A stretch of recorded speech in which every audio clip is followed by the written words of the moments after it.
4, 3, 2, Jam Sesh. I like that. I like that. Yeah. Are you sipping tonight? What's that? Are you sipping? Oh, dude. Yes. Dude, I'm sipping protein shake right now. Hey, good for you. Gym, post-gym, little post-gym sippage. Oh, what do you got? I'm so jealous. DC? I never have DC. I'm always CZ. But CZ. My bad. That's you're all right. So I never have DC. Always C. Whoa, what? Yeah. What? Is that full octane? This is. Have you ever heard of this stuff? Yeah, but I mean, is that sugar free or is that the full strength? Well, Liquid Death, like they're not. Well, they are sugar free. Well, they're not sugar free. Like but it's got like 20 calories in the whole can. Amazing. So it's carbonated. It's sparkling water, but like that tastes a little bit better because they put some agave in there. Yeah. It's good stuff. It actually like manages to like have kind of a flavor, whereas, like the LaCroix and stuff. Like you remember those old memes where it's like if you're drinking LaCroix, like it's like you're drinking sparkling water and somebody yells peach from the other room, and that's your flavor. Oh, okay.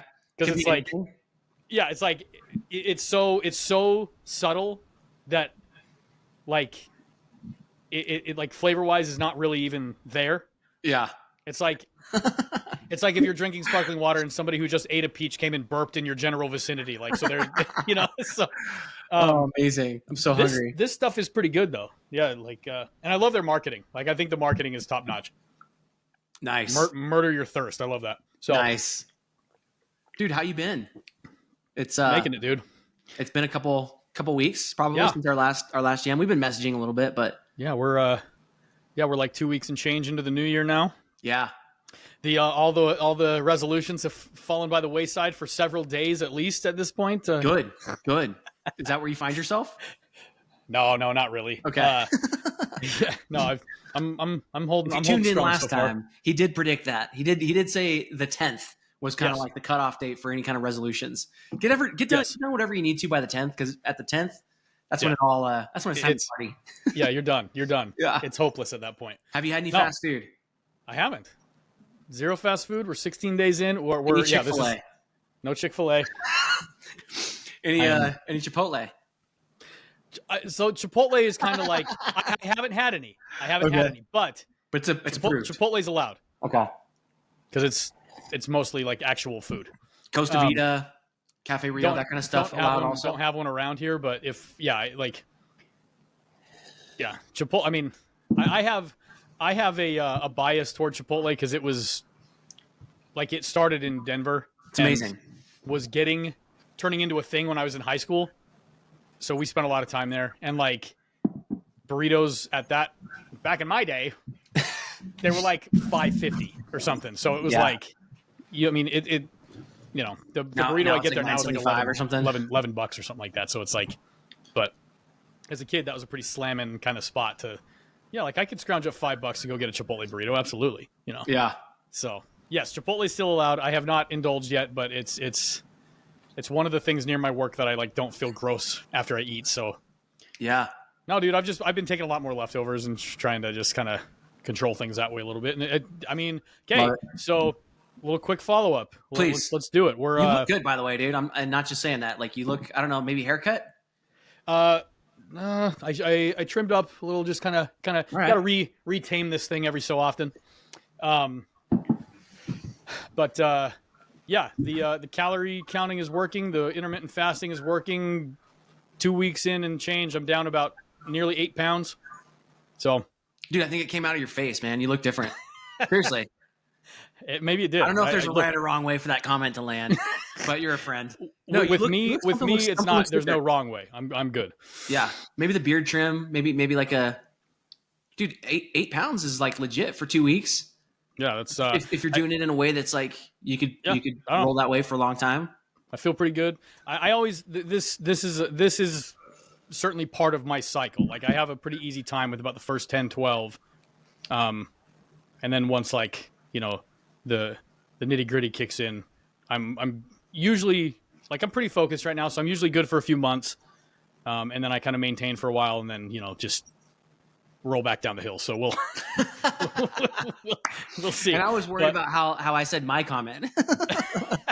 I'm about to roll back down the hill. It's been 3 months. Dude. Yeah. So anyway, right on, man. So far so good. Decluttering. Yeah. Project decluttering. What any other like decluttering updates? Anything like worth sharing or like notable? Nothing major. Got a lot of, spent a lot of time kind of, one of my big projects right now in that vein is sort of a digital decluttering. My Dropbox, my hard drives, all my, so the perils of my career is that I just have hard drives with projects laying everywhere. Yeah. And it's like stuff that I probably really don't need anymore, stuff I don't owe it to these clients to be holding on to any longer, kind of stuff, like years down the road, they're not going to come back and ask me for another edit at this point, kind of a thing. So I'm like, why am I still? So I have begun sort of combing through like the sort of catacombs of my video career and trying to kind of shed some weight there so I can, have more space to do new cool things and not have to, I have enough space. I don't need to go buy more drives. I don't need to do anything like that. I just need to get rid of stuff that I am not going to use again. So declutter. That's been part of it. Just working on the fatherhood, the husbandhood, the, brotherhood, just try to be a nice person. Dude, I witnessed the funniest thing at the gas station the other day. I'm not completely off the Coke Zero, right? So I had to go in there and get my drink. Man, so I'm in there, they have a special that I pay for that, I maybe should stop paying for if I really want to commit. $30 a month. It's 10, unlimited. $10 a month. Oh, dude, that's so hard not to do. Yeah, it's the value is too strong. Yeah. That's compelling, dude. Yes. That's a little value bundle for sure. Yeah. But I'm in there often enough that a lot of times, if there's a line forming and the only thing I'm holding is my drink, they'll just wave me through. They're like, okay, you're good. You don't even need to come in, and what, otherwise, what do they do? Like scan a card or something? Yeah. I have a barcode on the app on my phone. They scan the eyeball. It's like some Blade Runner stuff. No. But so they know me. And so I'm in there, and anyway, I'm in there the other morning, and one of the ladies that's in there pretty frequently in the mornings that I go in, was getting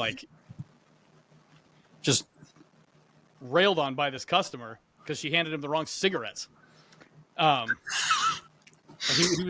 was this kind of old timer dude. He was just whining about who said anything about this flavor? I said I wanted that, blah, blah. It was and she was super calm, and she just goes, every day you come in here with the worst attitude. And he's like, well, just give me, and he stormed out. And I could tell, she'd been dealing with this for multiple days in a row, probably. What a champ. And she just kind of real calm was just why don't you just stop and be a nice person? Couldn't take it. Rolled out of the store, didn't buy anything. I was just yes, it was sweet. Yeah. Wait, so the guy ended up leaving? Without making a purchase? Yeah. He didn't buy anything? Yeah. Cool. He just bounced. Yeah. And it's, your it's business funny. is not worth it. Yeah. Buy your smoke somewhere else. Yeah.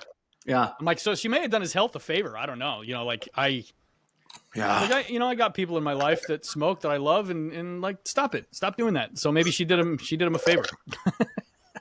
Yeah. So anyway, I don't know. It's just funny. It's one of the funny, just people watching things that occurred in my store that I go to get my less frequent fill up. But I love it's a rare thing in our world. It's kind of funny. If you lived in a town of 100 people, it'd probably be an everyday occurrence where someone's just telling somebody else to knock it off or kind of regulating a little bit more. But we're so anonymous. It's so faceless. And even a small town is huge by, comparative standards probably. But I love when you see somebody I saw a thing on Instagram, I think, I don't know, maybe 2 or 3 months ago. And it was some thuggy little 15-year-old kid telling his mom, this was on the subway or some train or something like that. Some public transportation. Sure. And this kid was giving his mom the business, yelling at her and mouthing off, being super rude. Yeah. And it was a black dude, a young black dude. And this older white guy, this crotchety old white guy gets down in his face. He's like, you listen up. Your mom brought you into this world. You hear me? He starts screaming at him. This thing went on for a long time. And the kids, at first he's just hands in pockets, And this white guy, he's old, dude. He's from a different generation. Yeah. So it's like two people that would never probably like, I don't know, they didn't apparently have much in common for sure, right? But then the kid starts listening to him, and the kid's like, "Okay, sir, sorry, sir," and like, and then the old white dude is like breaking down in tears, like crying about how he lost his mom and he'd give anything to have his mom back now, and like take back all the hard words. So it was like this full circle moment of like tough love, and then a little bit of like tender emotion, and by the end of it, it was like everybody was better, you know, like all the bystanders and everything were like, yeah, like the kid's like hugging his mom. Love it. You love to see it.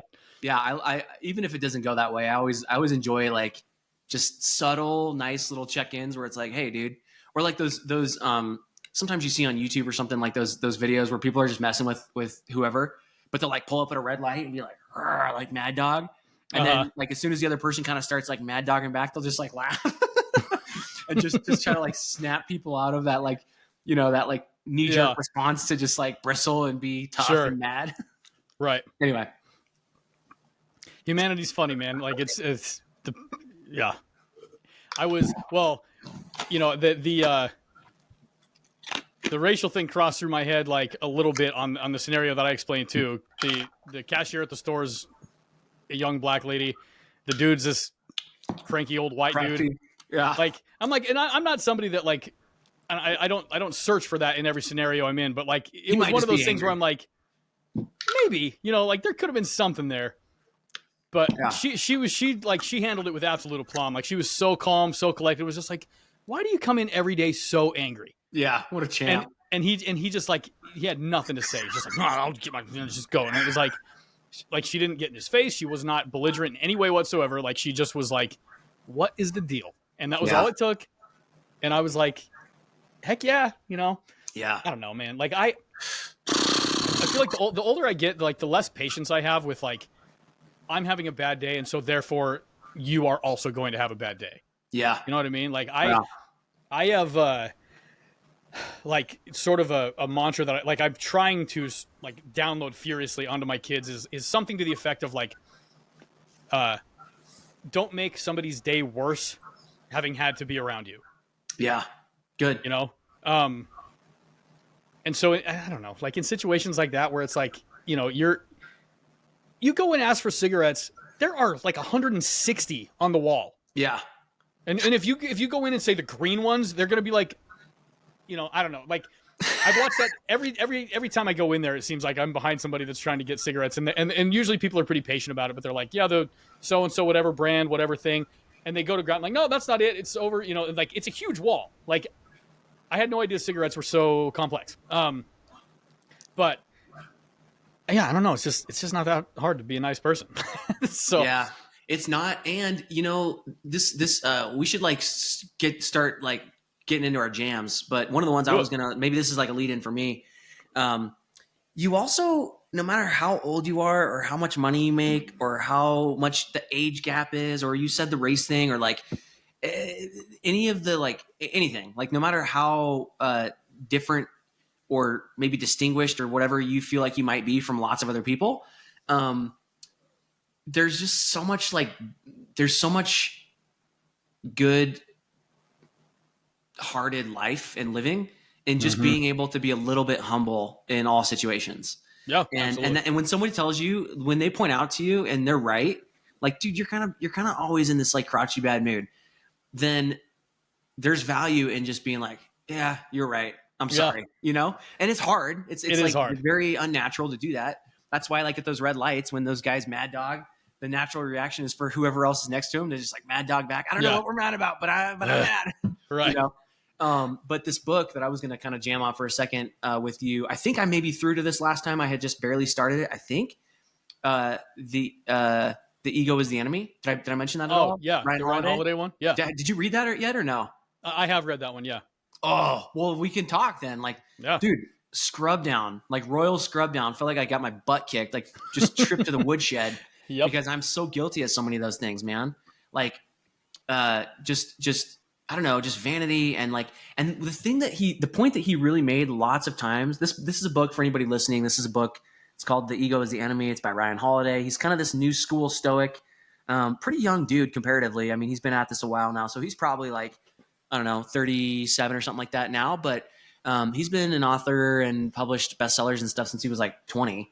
But he's this kind of new school Stoic, and he just really tries to like convey some of these messages of like work and not being so like just being Stoic, like not being so high or so low or so ripped around by praise or by criticism or all these different things. And he's got 3 or 4 different books plus an email list that kind of is all centered around some of these kind of core philosophies.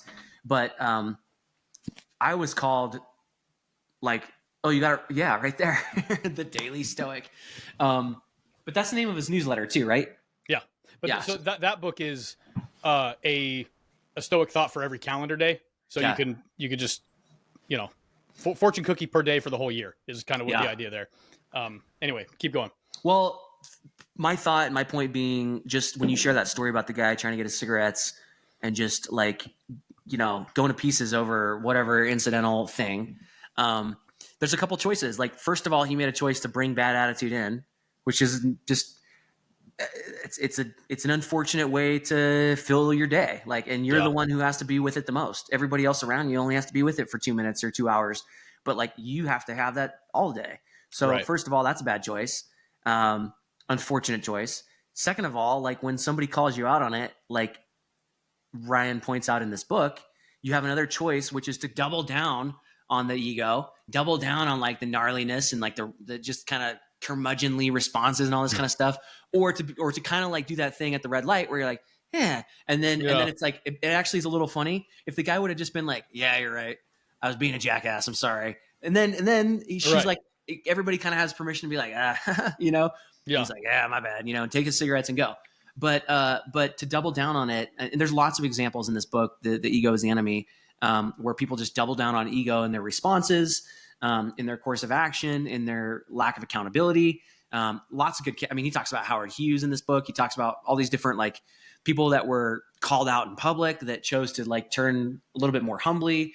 Richard Nixon, I don't know if you remember that, like that, that was like maybe one of the saddest ones because it was so public and he was so high and his response was so poor, and just so full of like ego, and like it was kind of like the perfect intersection of how to not do it. Right. And how far and hard you can fall on your face if you double down on the ego, as things are unraveling in front of you. Anyway, so that was going to be one of my jams anyway. Really loved that book. I knew I was home. I think I shared this kind of phraseology with you about No More Mr. Nice Guy also. Like I knew I was home when I read it, but I kind of hated that I was. Yeah. It hurt, dude, but it was like, good for me. I need to do it again. I shouldn't relate to every word, but somehow. Yeah. No, man, those so after we talked last time, I was like, oh yeah, I should see if Ryan Holiday's got anything fresh. I can't remember the name of it, but I was looking at my library's like audio book offerings, and there's a new one of his from like this year. So really? Yeah. Gosh, I can't remember what it was called. Dude, there are such powerful lessons in that book. Like I should probably bring you like an outline or something, and I'll share a couple things, and then we can link it up or whatever if people are interested. But sure. I've said it a couple times. The Ego is the Enemy is the name of the book. Audio. I like the audio because that's how I do all nonfiction. Yeah, same. If it's fiction, it's interesting enough usually to me to just sit there with the book, and I like sitting in bed and reading the ink and paper version. But whatever, get the paper version, get the audio. One of the things in there that I thought was really good was he talked about like becoming versus doing. That was a whole chapter. You probably remember that. But he was like, he cited these different philosophers and even like some generals from like the Civil War, and maybe even more recently than that. It might have been like the Korean War or something like that. But just these handful of sound bites from these kind of like sort of unsung hero type leaders throughout time, not just the military ones, but these kind of like these names that have escaped most of the history books because they focused on doing instead of being. And as he was describing it, as he was talking about like, you're going to have a choice to be somebody, I was like, oh yeah. I was actually right back here doing dishes, and I'm like, yeah, that's what I want to be. And then he's like, or you're going to have a choice to do something. And I was like, oh, that sounds pretty good too. So I clearly I had a lot to learn. And as he kind of got more and more into the chapter, 15 minutes or so of like examples and like it's clear that I am focused on being somebody, you know, and I'm surrounded by people that probably are of that same mind mostly. Sure. And maybe one or two or three enlightened souls are more focused kind of on like actually doing something meaningful versus like kind of raking up personal accolades and like building this like resume with your entire life. It's like, you can go that way. Right. But they might be mutually exclusive. There might be some forks in the road where you sort of have to like, you have to make a decision that's more based on one than the other. Sure. In moments they absolutely are. Like they may not be completely collective in whole life, but like there are seasons where you absolutely cannot have both. Yeah. There are days where you absolutely cannot have both. One of my favorite from meditations, he may have mentioned this one in that book, but it's essentially Marcus Aurelius talking about like you're sort of like your personal instincts toward whatever, and he says like play the part of a slave no more, twitching puppet wise at every pull of self-interest or whatever. Interesting. And in terms of wise, yeah, dude, like the imagery of that is like, oh, yeah, okay, yeah. But in terms of like keeping the ego at bay, dude, like, yeah, I mean, I was laughing the other morning. I was, doom scrolling something. I think it had something. I was on Facebook or Instagram looking at like NBA highlights, and the comment sections are just like vitriol, and it's like, it's like, I mean, I'm a Nuggets fan. Like I rep all the Denver and Colorado base. I mean, look at this freaking like this. Yeah, Rockies. This is they were good. Like inception, probably when you got that. This is since their inception the third worst team in Major League Baseball. I learned at the end of this last year. Heartbreaking. Hard team to follow. Their ownership is terrible. Anyway, but Nuggets scrolling. Yeah, and like in all the comments are just like this, it's like everybody is so angry, and it's like, guys, this is entertainment. Yeah. It is not like if somebody badmouths your team online, check your ego out the door and roll past. Yeah. But you got to get in and do the thing. Well, you're twitching puppet wise at every pull of self-interest. Like that whole like, well, they said something that's incorrect. I need to go and correct them. No. Especially not as something as trivial as NBA basketball. Yeah. And like, and then take that and like extrapolate it into situations in life that actually have value. And you still have to decide like, okay, is this a fight worth picking? Yeah. 9 times out of 10, when we really feel like the answer is probably no. Mm-hmm. Like I'm going to be a lot happier if I just let this go. Yep.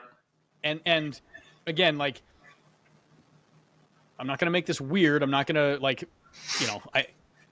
what's the reason I am correcting this person, or I'm trying to start an argument with this person? Like, is there something righteous behind it? Mm-hmm. Like I went to, speaking of the NBA, when I was living out in Utah, this was probably 5-6 years ago now. I went to a Jazz game, and I had rode the what the heck's the name of that train out there? The public transit. Front runner or yeah. So the front runner is the big one that like runs the whole highway, but like the ones that go through the city too. Oh, trolley. Yeah, whatever they are. I forget what it is. Tracks. Yeah, tracks. That's tracks. it. Okay. Yep. Trolley, San Diego. Yeah. Well, and I just kept wanting to go to light rail, but that's Colorado. Anyway, so I rode the train in to watch the game, and on the way back, like there was this group of like Middle Eastern, like Indian people on the train, and there was this drunk dude just screaming at him, and it was like really nasty, kind of like just super rude, super racist kind of stuff. And I was just sitting there like, this is freaking awkward. And finally I was like, okay, I can't deal with this anymore. I was like, dude, you got to shut up. Like, just leave him alone. Like just let it go, move on. Yeah. Change cars, like do something so that you're not just sitting in here making everybody's day worse. And so then he got mad at me. And so then I was the butt of his like ire for like 5 more minutes till he got off at the stop, and then he got off, and the people were super nice to me after that. They like thanked me and stuff. But it was like, good for you, man. Like way to like tap them out at least. Like you took a turn. That's kind of what it was. It's like, okay, I'll just take the brunt here for a few minutes. Put up the lightning rod here. That was a moment where for me it was like, okay, it's worth saying something. Yeah. Most of the time, it's not. I don't know. Yeah. Like I think I don't know. There's got to be a real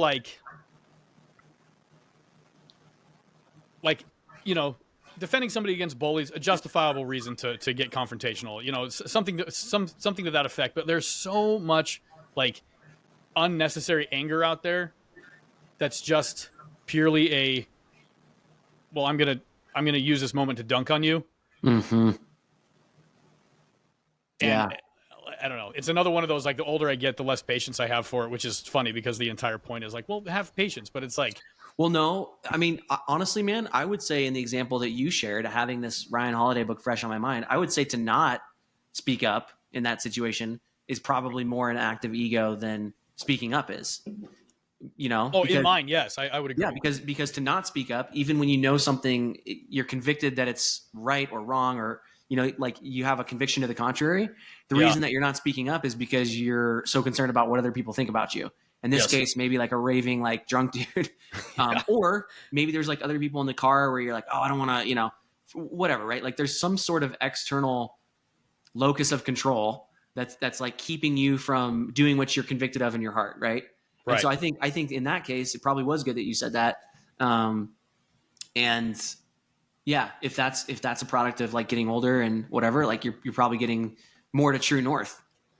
Yeah, I have an easier time, I guess, in situations like that, being like, I will happily like confront a jerk, Yeah.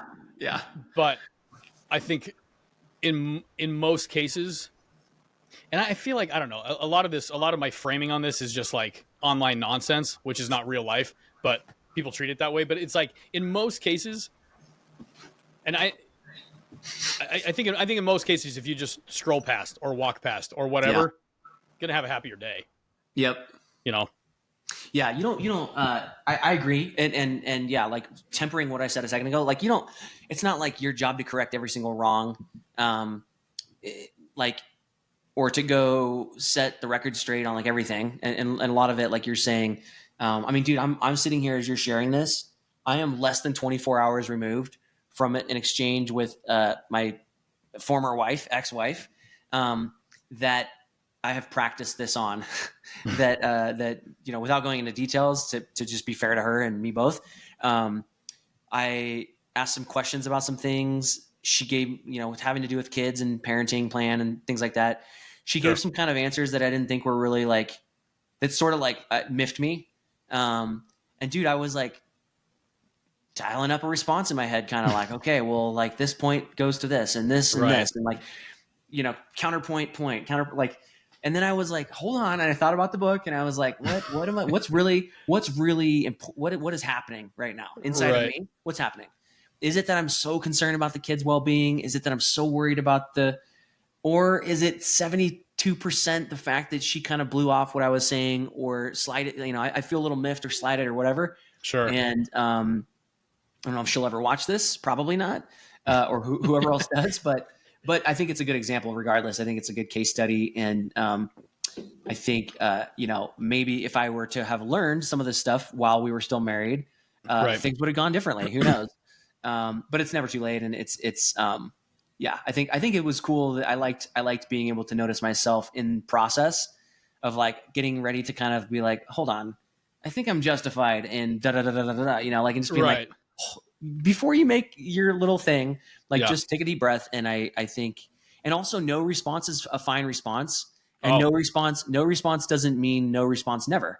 If in a week I think more about it and I'm like, well, I think I probably would like to comment on this, then it's fine. There's no rules saying you can't ever like talk about something again. So yeah, I got a lot to learn, dude. I mean, this last week, having the book also fresh on my mind, there was multiple emails, Doug, at work, where I went back through and deleted like 2 to 3 sentences because I realized I was kind of self-aggrandizing. I was kind of being like, the other day when you mentioned da da da da, and like taking a while to get into it, so that why? Oh, so that I could look like I was so smart the other day when you mentioned this thing, and like I was taking such good notes. Like there was a lot of little things like that I edited this week, just trying to maybe bring myself a little bit more out of self, like a little bit more out of the ego, and just being a little more of a doer instead of a beer, and a little bit more.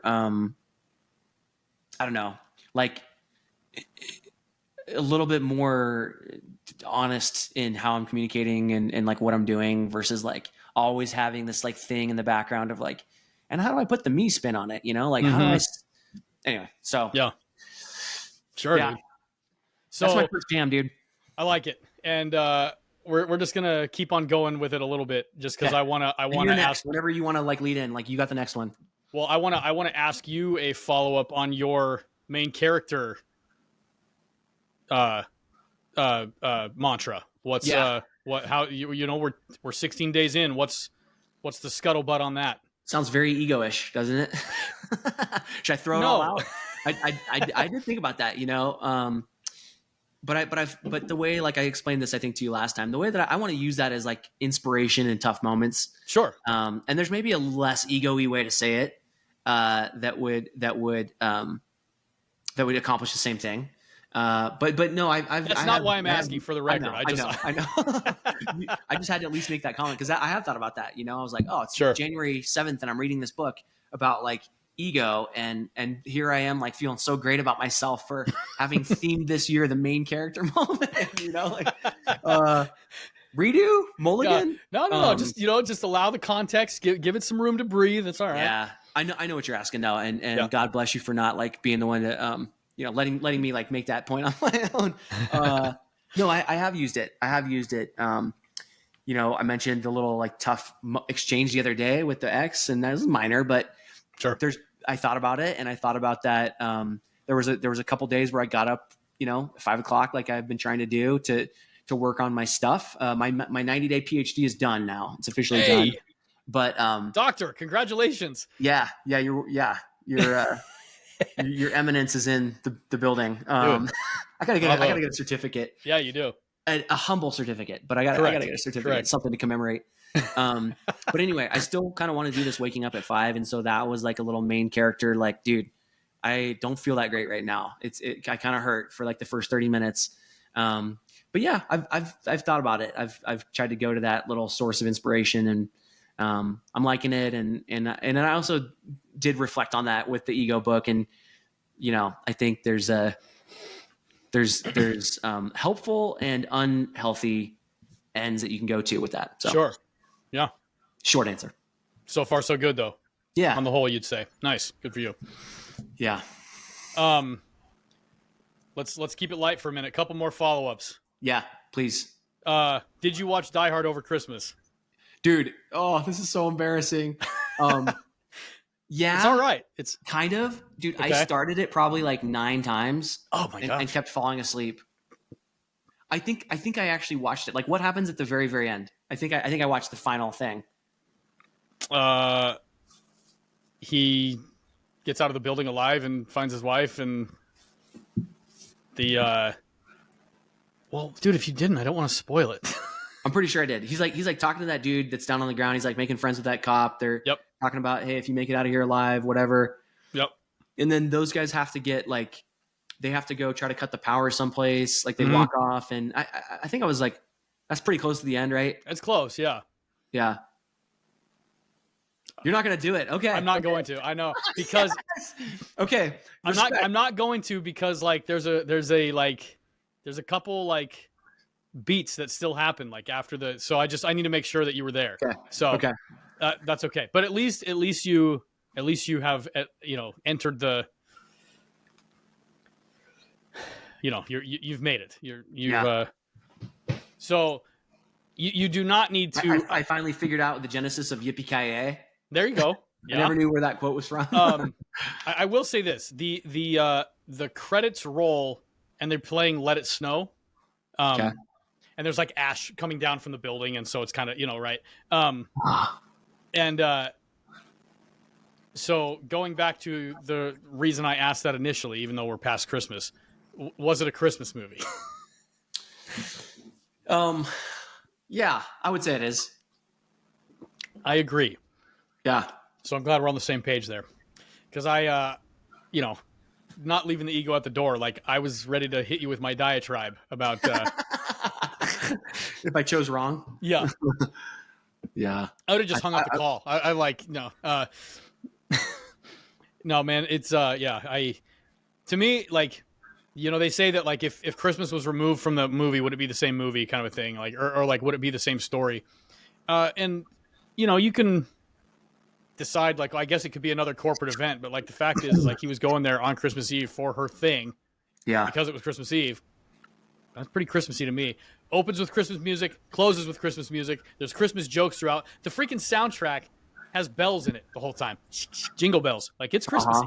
But it's kind of almost like, it's like a less Christmassy Home Alone. Home Alone's pretty Christmassy, but the whole like plot of this movie is that this dude's home and like these bad guys are coming in and they're trying to break in. And it's blanketed for sure at Christmas, it more so than Die Hard. But Die Hard's kind of the same thing. It's like, the plot of the movie is this hostage situation and these bad guys and this cop that's like supposedly on vacation and whatever. And it happens to be set at Christmas time too. But yes, there's like thematic things and some contextual things. Like he wouldn't be there if he wasn't on Christmas break, because that's why the family's like separated, because he's like working as a cop back in, I guess, New York. Yeah. Anyway, yeah, I would say it is. I think the only argument that I've heard that I would give any credence to about it not being a Christmas movie is the fact that when it came out, it was released in like July. It was like a summer movie. Weird. Yeah, right. Kind of odd, but it is like, it does have a blockbuster vibe. And like, in terms of like movie history, like that was a game-changing action movie. Like it was just a next level type of thing in every capacity. And like Bruce, have you ever seen that show on Netflix? I think it's called like The Movies That Made Us. Mm-mm. Dude, you'd love it because like there's a ton of like throwback. It talks about the production of like Jurassic Park and Home Alone's on there. There's a whole season dedicated to Christmas movies. Is Willy Wonka on there? I don't think so. Dang. Star Wars? I can't remember. Dude, Star Wars made us. Yeah, but so they're all like throwback movies and just this kind of stuff that went on behind the scenes. The Die Hard one is really cool. The Home Alone one's actually really cool too. And I think they're like an hour long or less, just kind of these like background stories. They interview a lot of the people that were involved in production stuff. Pretty fun series. But the Die Hard one talks about how like, and I didn't know this context as much, but like Bruce Willis, when that movie came out, like he was on a TV series that was a comedy, which I was familiar with, called Moonlighting. But he was not like the Bruce Willis that we kind of grew up on, who was sort of like an action star. Yeah. Until that movie. And like when he was cast in that movie, I think it was some producers or the studios or something were hoping for more like a Schwarzenegger, like a Stallone type of guy. And they're like, Bruce Willis, he's like a comedian. Like he can't carry a movie like that. And, turns out he absolutely freaking can. Yeah. And like he just had this kind of like, Joe Everyman kind of vibe that just really worked and kind of made it great. But I don't know, super interesting stuff. Go check that series out. But anyway, Movies That Made Us. Movies That Made Us is a fun one. Okay, next follow-up. Oh crap, I just lost it. I was going to ask you about Die Hard. I was going to ask you about... what was I going to ask you about? Oh, Gladiator 2. Did you see it yet? No. Okay. I was looking at it. Dude, I looked at it. It popped up on my phone today. I was thinking about it a couple days ago. I've had my kids this week. I actually was thinking about hitting a guy, like just a buddy of mine up and being like, hey, dude, you want to go see Gladiator 2? And then tonight's like my only free night where I don't have my kids this week. Oh. And I was like, I'm gonna jam with Doug. So no, dude, you should have gone and seen the movie. We should have done it from the theater, just loudly talking over the movie the whole time. Oh my gosh, dude, there is a theater near me that should I fly out? You could do that, and like nobody would bat an eye. You know what's funny is I know you live in Indiana somewhere. You were talking about cigarettes at the beginning of the call. I can't remember. Like I saw a guy today with a cigarette in his mouth, like a kid that was not a cigarette that was not lit.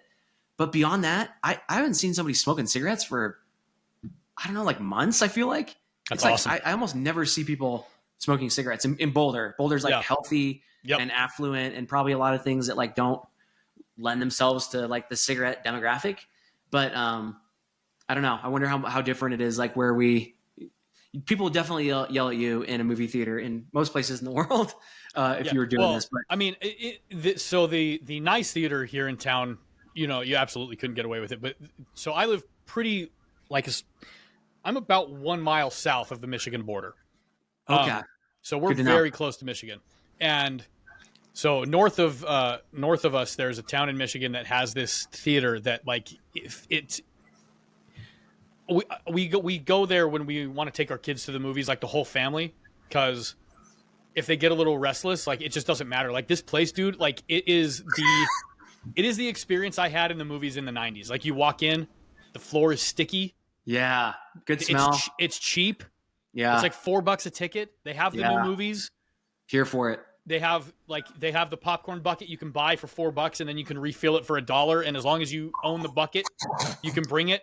Oh my God. Like, so you get the Pumping whole like butter on. Oh yeah. They got the butter pump. Like it is, and they have movie posters hanging on the wall in like crappy frames. And like it is the quintessential 90s movie experience. Amazing. That I love that there's this theater near us and we've taken our kids there. You gotta keep that thing in business. Oh yeah. Oh, there's a couple in Denver that have like gone under, like that we used to go to that were like dollar theaters and stuff. I'm like, oh yeah, let's drive down, and it's like 30 minutes from here, but I'm like, this would be cool and it's cheap and like they still have like decent movies, like and then they vanished in the time I've been here. When I was growing up, like there was mom's calling right now. Oh, dude, say hi to mom. When I was growing up, like the dollar theater was like the movies that were about to leave the theater. Like they never had the new releases. This one has them, and it's awesome. Yeah. And so like we've taken the kids there a few times, and it's like every single time it's just like this is like it is nostalgia city in there, dude. Like I love it. Yeah. Oh man. There was a theater like that opened up like maybe a year before I left Rexburg that had kind of like they had decently fresh movies. There was one there when I first got there too, but they had bad copies of movies. Like I saw a movie there that was like an incomplete edit. I'd never seen this before. Like I forget what movie it was. There was a dance. You remember dance movies? Step Up like and all High those School things. Musical? No, like remember Step Up,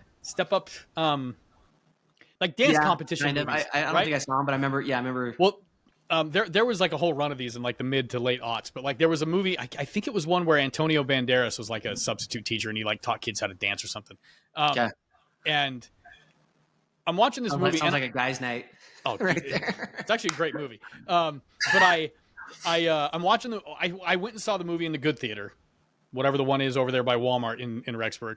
And I was like, oh, that's a great movie. I'd go see that again. Some friends wanted to go see it another time. And at this point it was in the cheap theater. So we went and saw it. And this movie had a boom mic in the shot, like on the wall multiple times where they had superimposed it out of the movie that I saw in the good theater. Like they had like an unfinished cut. It was the weirdest thing. I'm like, how are we watching this right now? Like, it was so strange.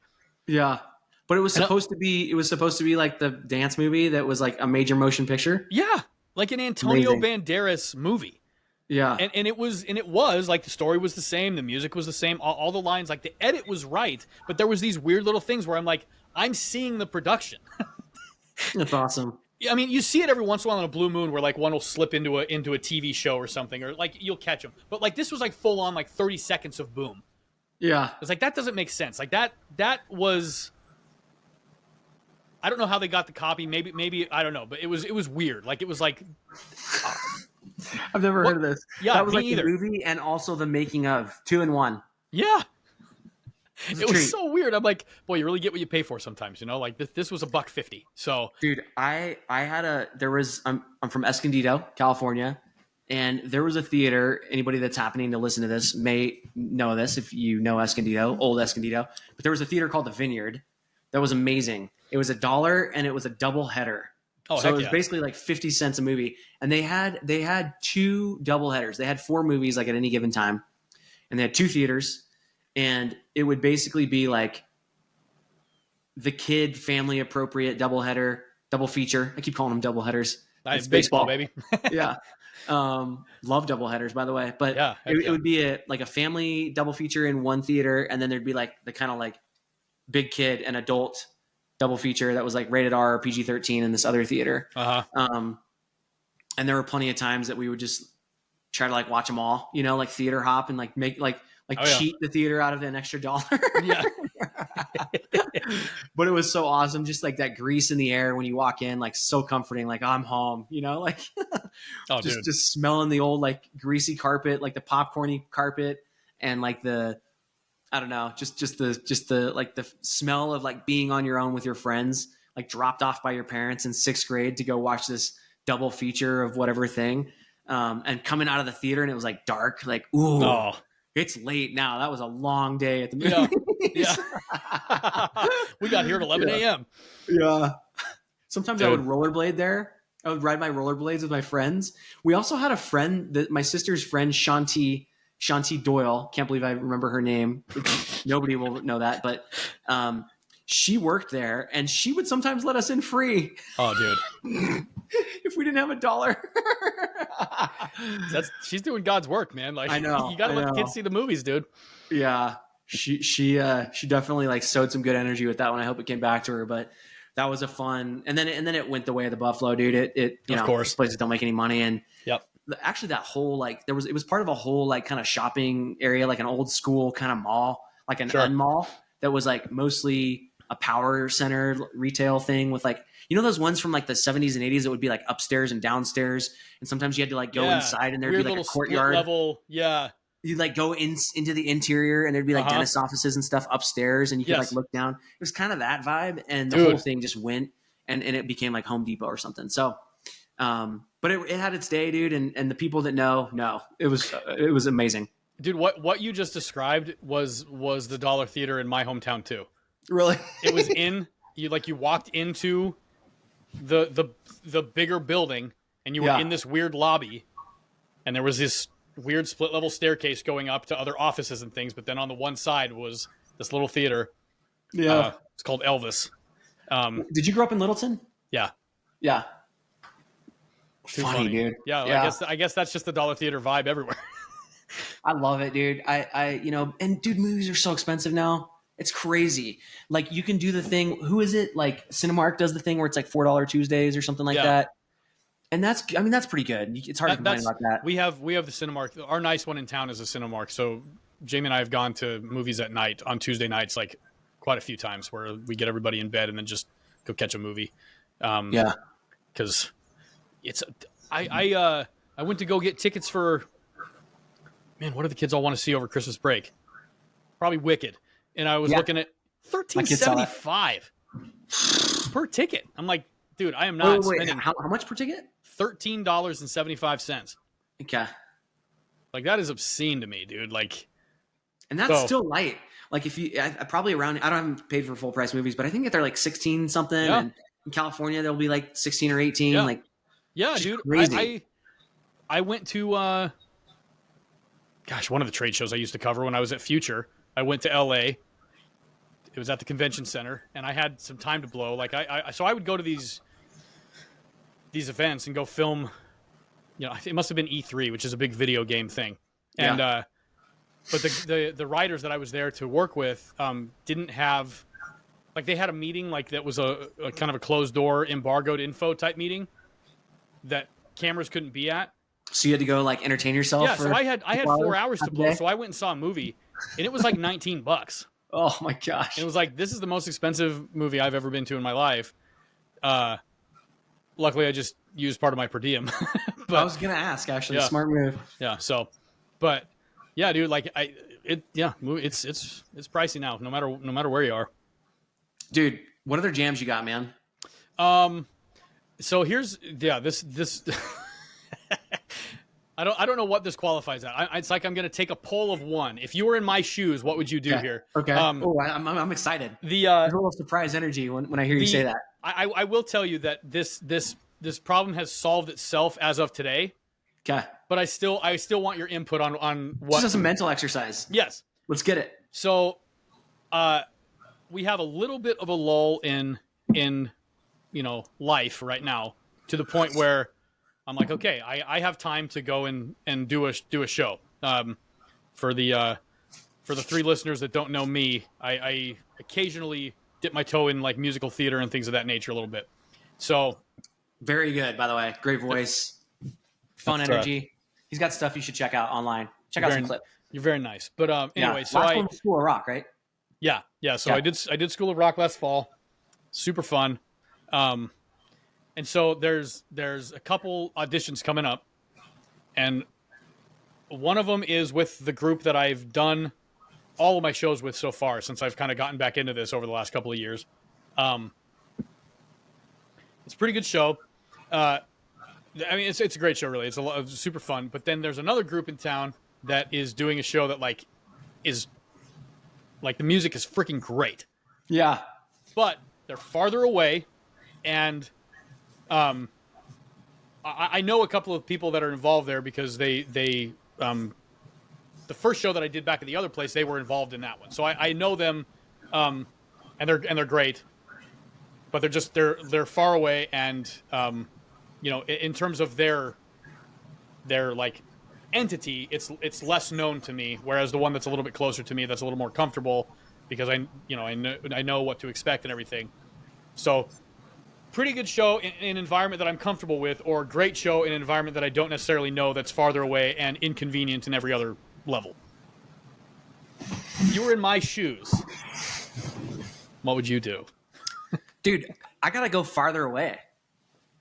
Farther away, like great show, farther away. And even if it wasn't like, the reason I say that, I think, man, is because I know you love this stuff. You're good at it.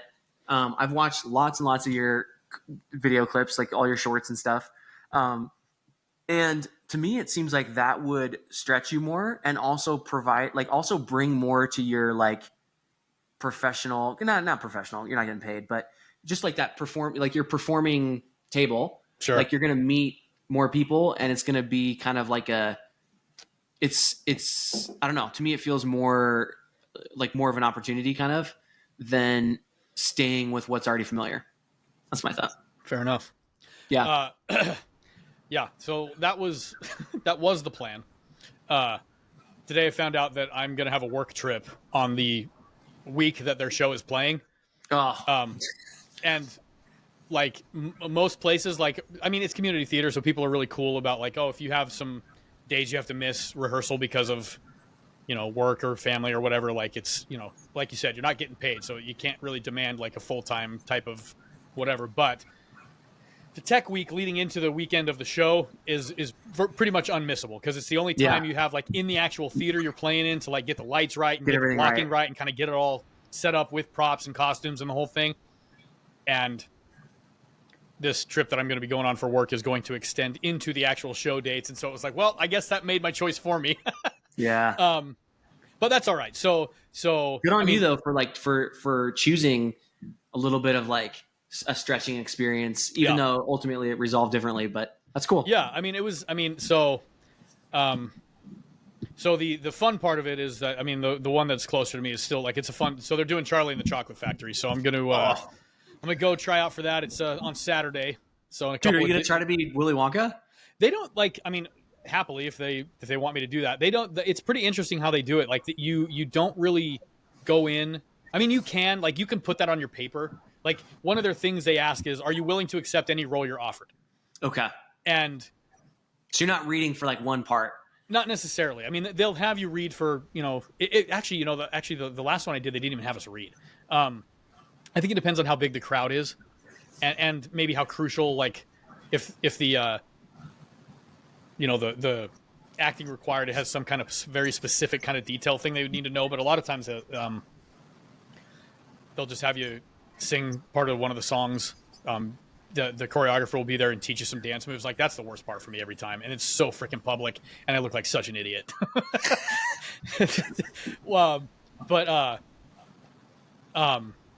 So I don't know if they'll have you read, but they ask you will you accept any role, and then in parentheses on the paper it's you can say no, but it will severely diminish your chances of getting casted.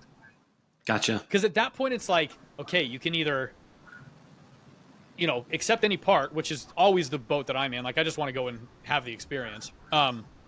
Or like, oh, I'm swinging for the fence, but they're like, well, we got somebody better, so we just don't need you at all, kind of a thing. And it's like, well, but had I been more willing to just be involved, I would have gotten a smaller part, or I could have been in the ensemble or whatever, they really don't seem to like, and I mean, let's talk about ego as the enemy. They don't really seem to like people that go in to a community theater situation demanding a role.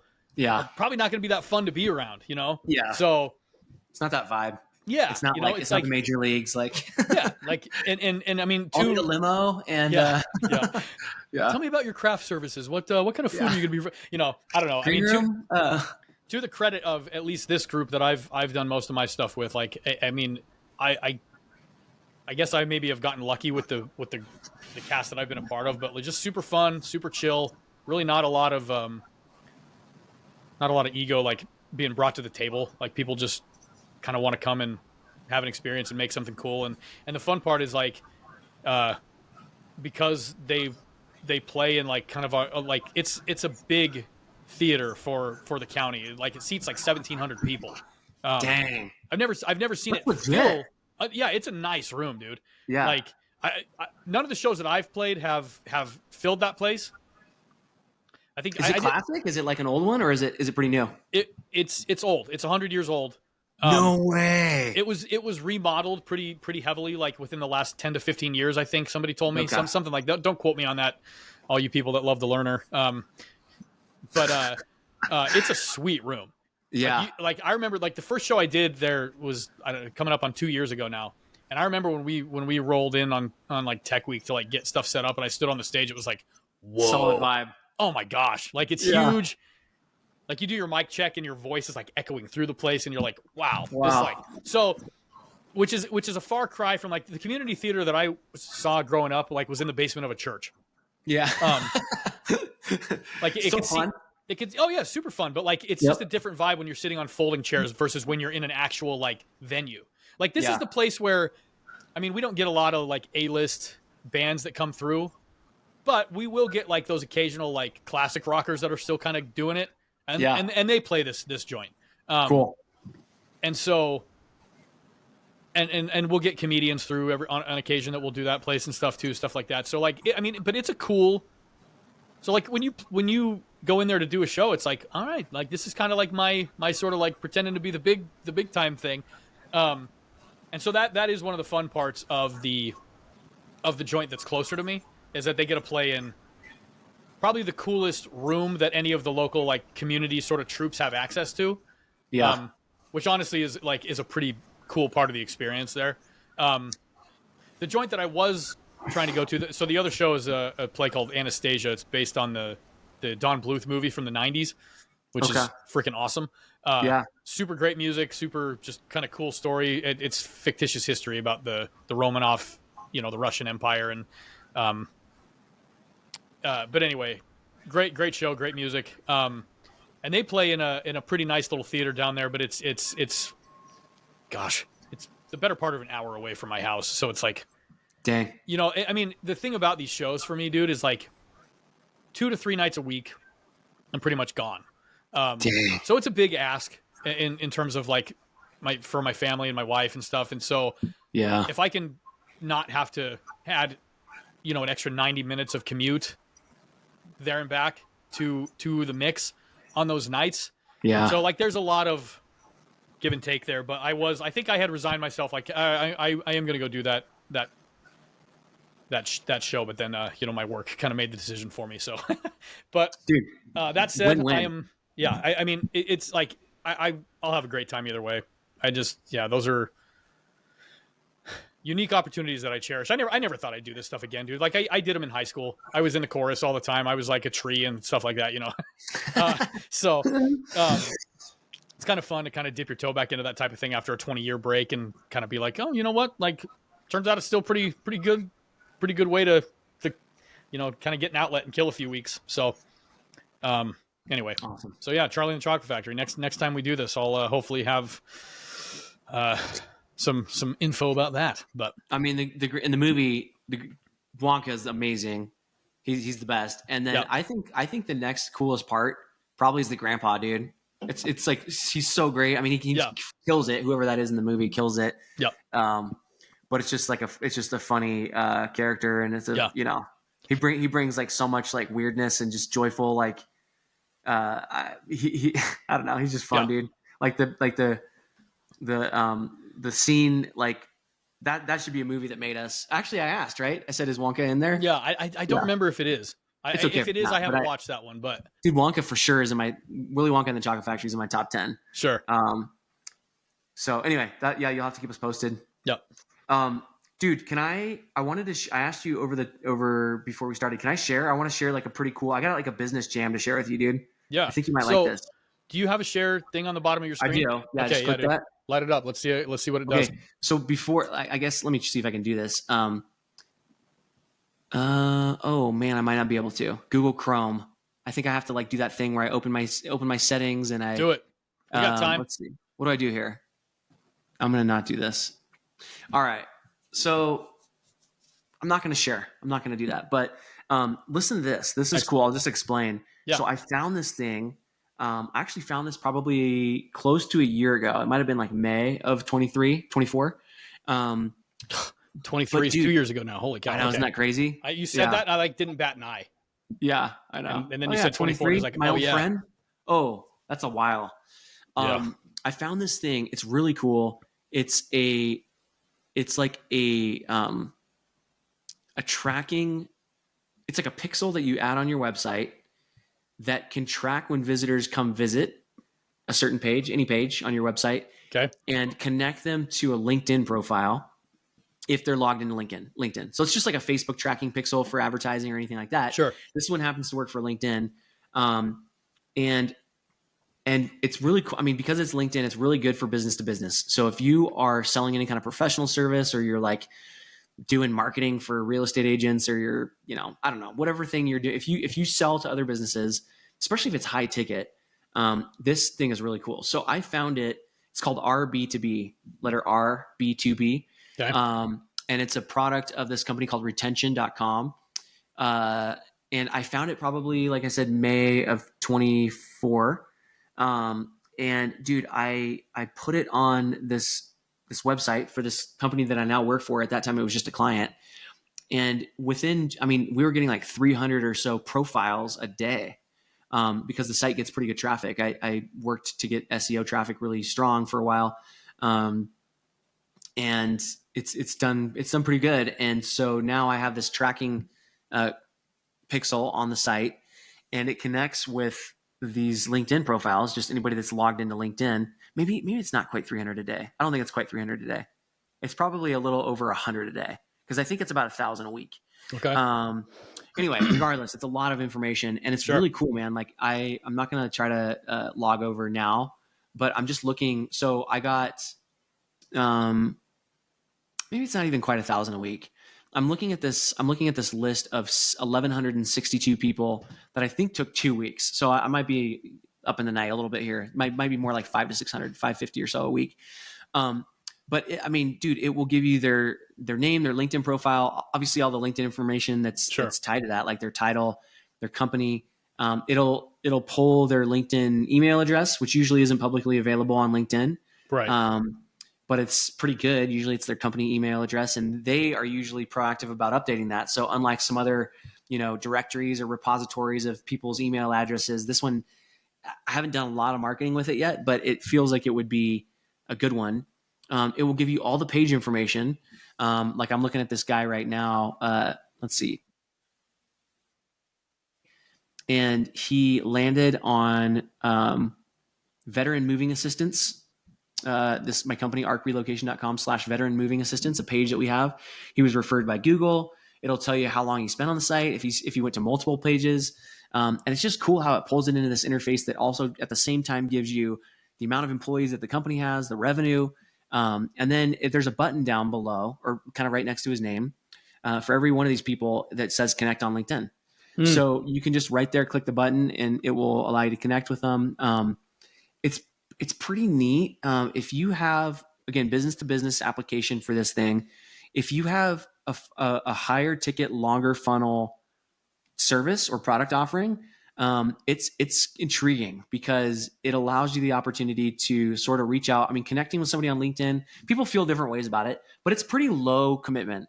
And then if you want to take it a step further and somebody accepts the connection and they're cool with it, you can pretty easily send them a follow-up email, LinkedIn message, keep it in LinkedIn, Sure. and just say, hey, you know, noticed that you were on our page. Love to connect. If you have any questions, like how can I help? My company offers relocation services. We do outsourced, like HR managers outsource to my company to help relocate their talent around the country or globe. Sure. And so in my case, I can pretty easily fire up some conversations around that, and people don't feel too put upon. Particularly, again, I think in the B2B space, like where it's like those people, we're all just doing this 9 to 5. It's our job.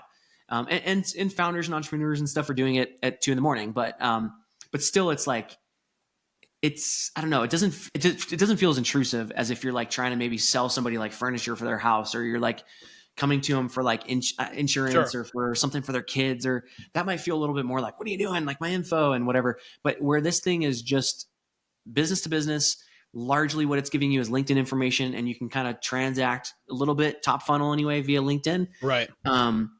It's pretty bang up, dude. It's pretty cool. So I've connected with tons of people. I've exchanged messages with a bunch. I actually haven't gone carte blanche on it yet because I started doing that my first couple of days. I was like, I want to get this thing integrated, and I did. I think I want to be a little more thoughtful about how I message them, what I dangle in front of them. I actually was trying to hit them up on email, and I don't think that was the best way. And then I was like, I'm not going to do that. I'm just going to hit up everybody on LinkedIn. But then I was kind of adding, dozens and dozens of people to my LinkedIn profile. Yeah. And I don't know that I necessarily want to do that either. So I think I might be a little more strategic about just adding certain ones. This will also give you the ability to tag certain visitors based on whatever kind of like LinkedIn criteria you would like to. Sure. So if you want to only tag people that have job descriptions that are in HR, that's an option. Like you can sort of set them aside. You'll still collect everybody, but you can sort of start a new list, hot leads, they call it, that's just composed of these people that have HR type positions. Sure. Their title is related to HR. Or if you want to do an and conditional in there also, you can do HR and they have more than 40 million bucks a year rev. And they have more than 1,000 employees, so you can kind of layer it a few different times. I think those might be the only 3 filters that they offer. But with one or more of those, you can also tag people as a separate kind of high value target list. Gosh, sounds so terrible, right? Like it sounds like such a little like bad guy with a cat, like a hairless cat. Yeah. It's pretty neat, man. It's pretty cool. And you don't want to use it like a bad guy with a hairless cat. You want to be cool about it and whatever, and just kind of politely nudge people and respect, their autonomy and their like ability to say no if they don't want to connect. But it certainly opens up the door to a lot more possibility than ever before to have 1,100 of these in a week that are just or 2 weeks that are kind of just ambiently rolling in. You can also couple this with some like kind of automated funnel stuff, which everybody knows that anything's possible in the digital world today, depending on how many like little pieces you want to layer in the tech stack and how much you're like. I'm not going to go crazy with it, but it's just this was 10 minutes of work, man. Like taking a pixel, adding it on the website, clicking this to make sure that our B2B could verify that the pixel was correctly on the website and I was the owner of it. And then boom, off to the races. The list just starts like collecting names. So anyway, I've been amped on that. It's a legit jam for me. And I figured I'd throw it out. We haven't talked a lot of business. That's one of those funny ones where, sorry. Yeah, you go ahead. Yeah, no, it's well,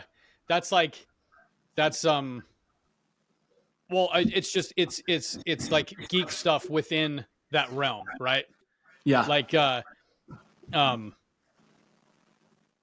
Your eyes are probably glazing over. I didn't have you on my screen. Or if you're listening to this, you're like, no. Okay. Let's go back to the cigarette part. No, man. We have web dev and a couple other, kind of digital people on our team. Cool. And one actually, he's a guy that just left the company recently, but he was really funny about that kind of stuff because he's like, the amount of information that like we can pull from stuff like that is really and to your point, like you don't want to be evil about it or whatever. I can't remember exactly how you said it, but it was something to that. But like he was the same way. Like he was really, because he was very big on like personal privacy and stuff. So he was always like, boy, I don't know how I feel about, using X part of these things that, you can kind of parse through based on people that visited the site and the information that they were able to get, like weird stuff, like which buttons did they hover over but not click, Whoa. like he probably had some heat maps, yeah, or some session tracking information. Like you Yep. can actually watch people's whole sessions. Yeah. Like from when they come into the site and like where their mouse goes around. Like you can watch a video recording of it. It's so wild. Yeah. And like, so I've kind of resigned myself to being like, yeah, that's just kind of how it works if you like use the internet. I remember I have another friend that does he's a marketing professional. He's full-time, does online. And I mean, this was several years ago. Like I have a tendency to like, when sites ask me like, which cookies do you want to enable? I'm like, disable all the ones that you don't have to make the site functional. Really necessary. Yeah. And like YouTube, I don't want to be served targeted ads, stuff like that. Just take your wild guess and see what I get, And my buddy was like, why not? Like, why don't you want to see stuff that you actually want? And I'm like, I don't know. Fair enough. Yeah. I just like, it like weirds me out and how much,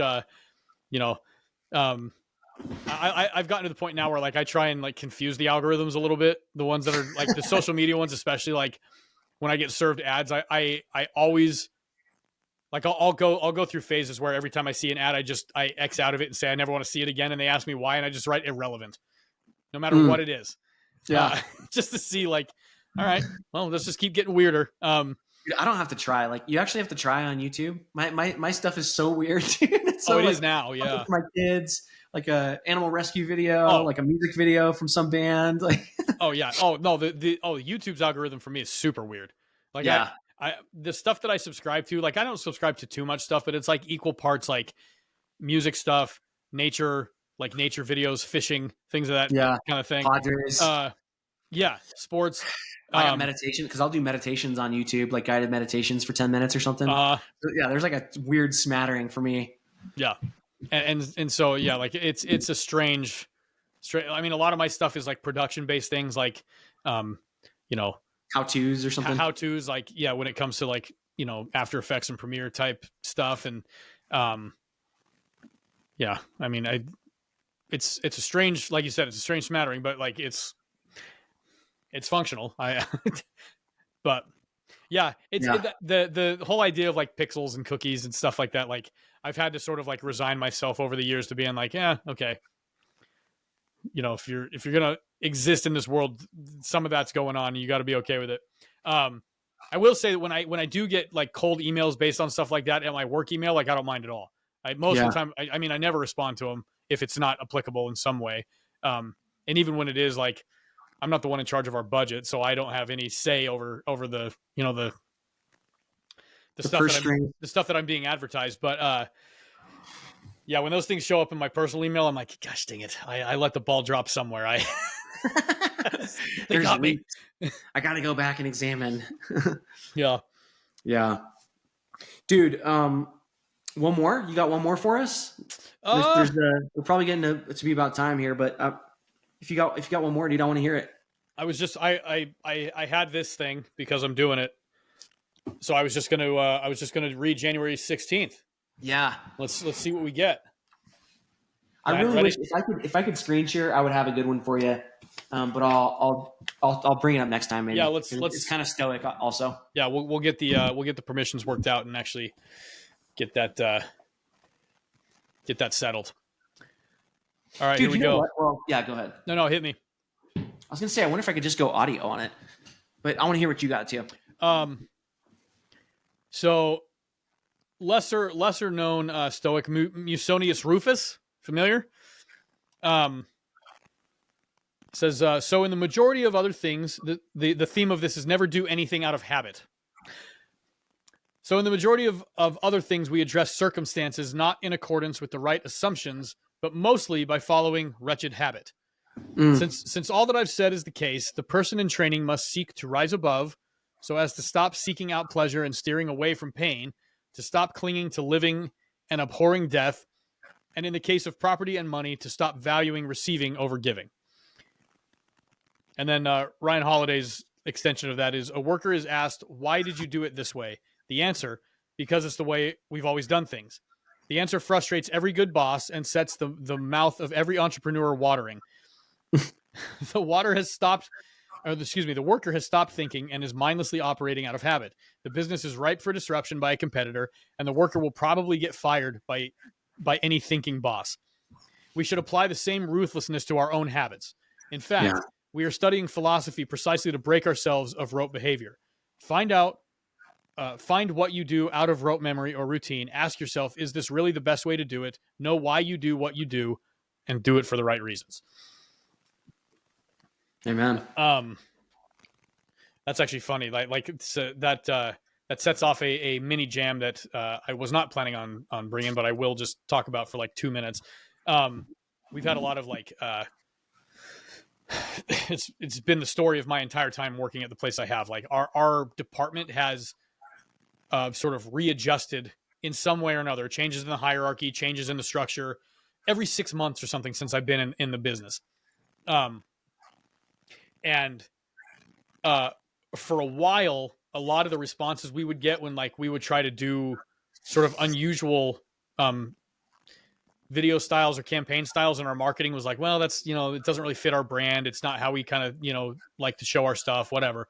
And for some reason, we hired a new marketing director in the last 6 months. And for whatever reason, he has been able to convince our, the mucky mucks to let us get a little weird with some of our content.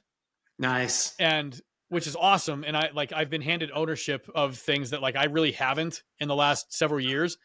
But yeah, the funny part of it is I got so used to just kind of hearing well, that's not really what we do, that I there are creative muscles I'm having to stretch now that have been dormant for a while.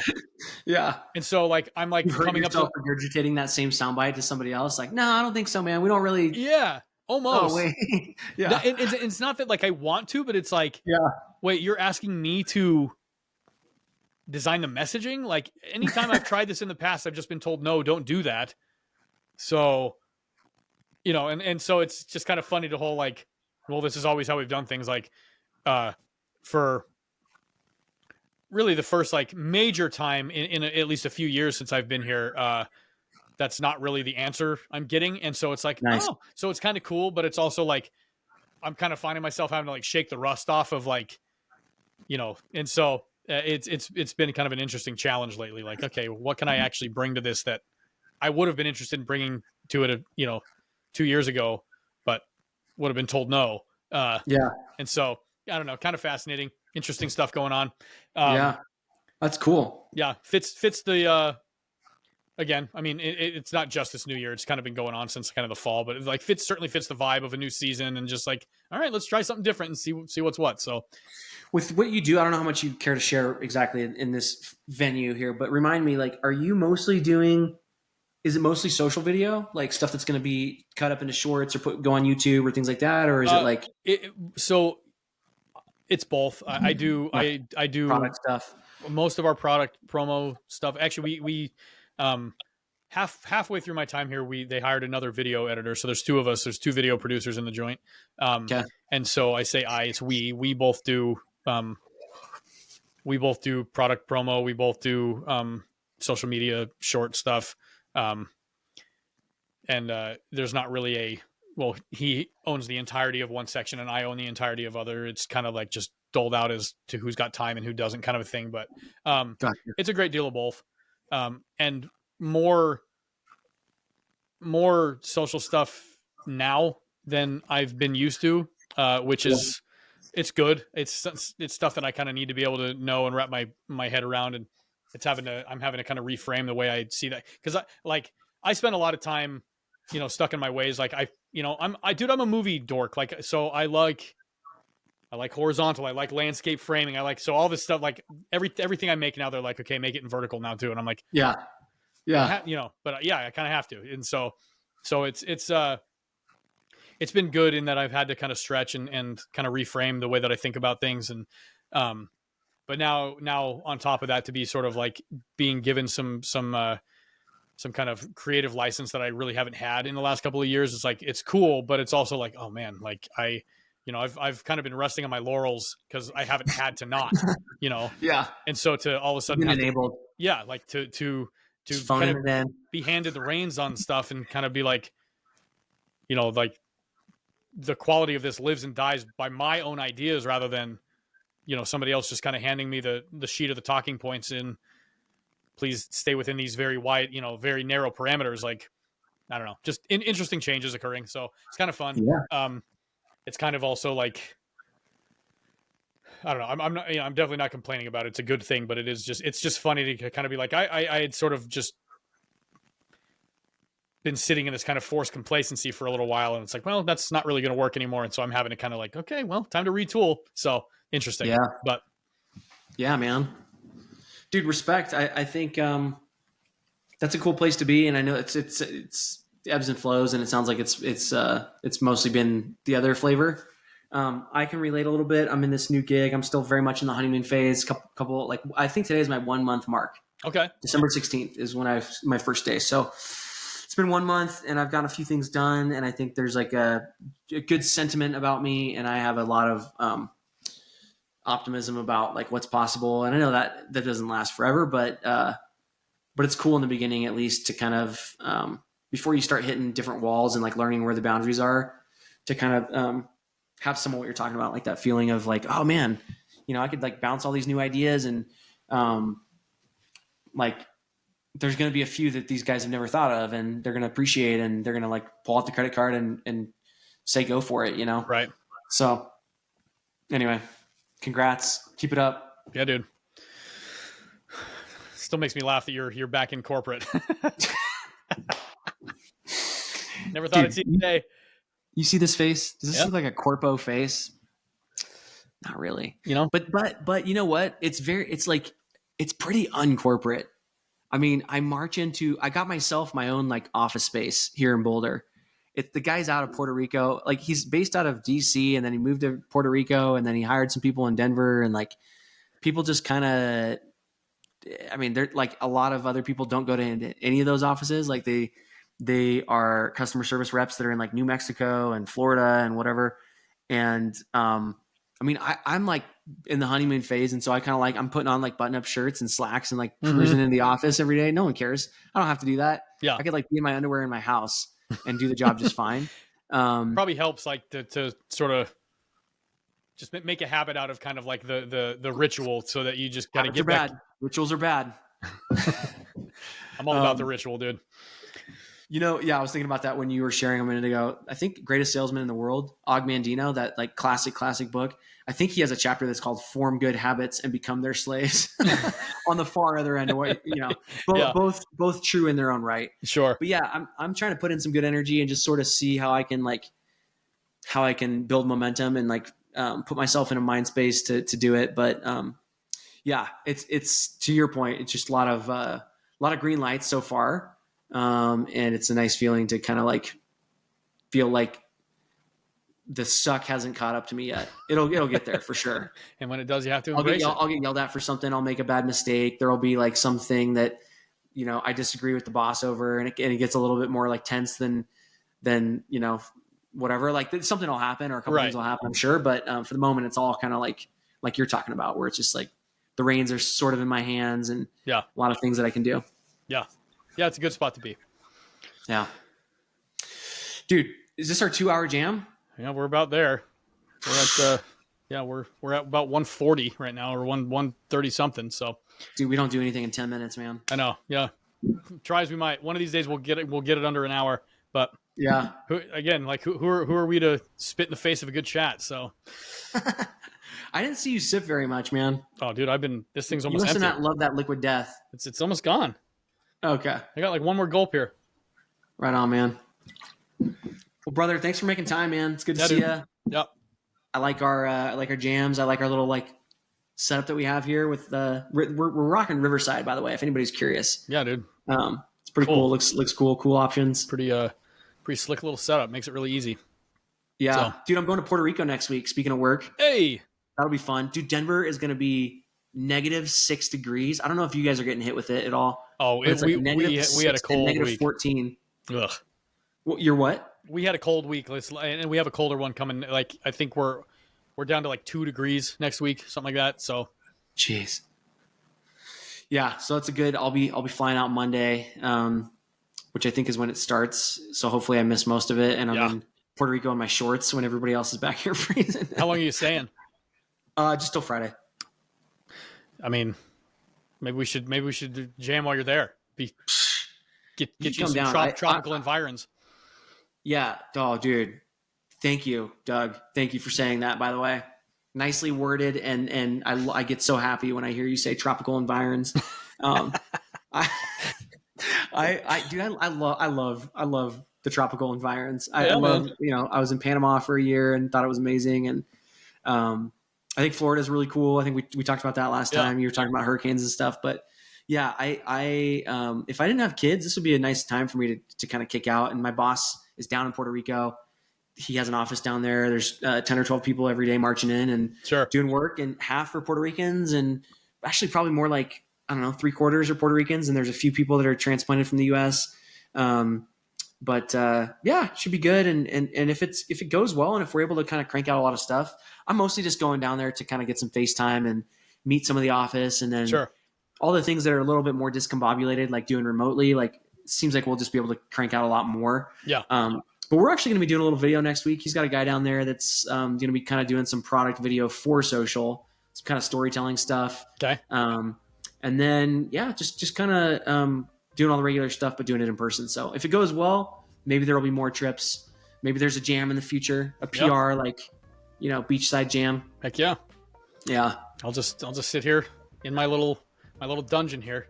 No. Looking at your trees. Oh no, maybe you come down one time, and if I start becoming a regular down there, dude, I should come to Indiana sometime too. Yeah, and come on out. We'll actually play guitars. We'll jam in your studio. That's right. No, just next time your guy down there needs video done, you just tell him a contractor that's ready to roll in and help out. So there you go. That'll be a good excuse. Hey, I still have lots of buy-in. The reins are in my hands for at least like another 6 weeks, so can make it happen. Yeah, you just tell him he's awesome, ready. Man. He's freaking ready. I'll show him those videos of you singing, and he'll be like, "Putty in your hands. Where do I sign?" Production value on those things is not especially high, but they're fun. Dude. But your Beetlejuice one is so great. Oh, dude, good old times. You had some fun with that one. Yep. Halloween. It's just the spirit of it. So. Yeah, man. All right, man. All right, dude. White T-shirt. If you watch till this point, someday, sometime. I had a couple more mailbox. I had a couple more claims come in, so one of these months maybe we'll have to, deliver, make some home deliveries. Yeah, just be funny. So yeah, dude. All right, man. Be well. We'll see you in a couple weeks, if not sooner. Okay, take it easy. Be good. Have fun on your trip. Yeah, thank you, man. All right, bye-bye. See you.